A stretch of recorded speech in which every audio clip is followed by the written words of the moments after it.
انجح تقريبا اعلان دلوقتي تعمله عن طريق الفيديو، وبما ان كلنا بنستخدم الريلز في الاعلانات احيانا فشل الاعلان بيكون بسبب الهوك. عندنا في مدير الاعلانات طريقه تعرفنا هل الاعلان فشل بسبب الهوك ولا لا، لان هو اصلا بتقيس لك المترك دي الهوك اخباره ايه.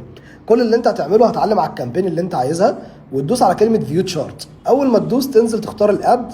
اول ما هتدوس على الاد بتاعك هتلاقي هنا حاجه اسمها، بص كده معايا، هوك ريت. الهوك ريت هنا 31%. كلمة هوك ريت 31% ده عظمة. هتلاقي اصلا في الكواليتي رانكينج هناك يقول لك اباف افريج، معنى كده ان انت الهوك بتاعك قوي جدا. الهولد ريت ده معناه ان في 7.2 او 7.3% من الناس اللي شافت اول 3 ثواني، لان هو اصلا الميجر هنا بتاع الهوك ريت بيقيس على اول 3 ثواني، الناس اللي عدت 3 ثواني من اللي شافوا الاعلان بتاعك. ف7.3 منهم كملوا بعد ال3 ثواني وعدوا كمان الثيرد بلاي اللي هي ال 15 ثانيه، ومعنى كده ان اعلانك قوي جدا جدا جدا.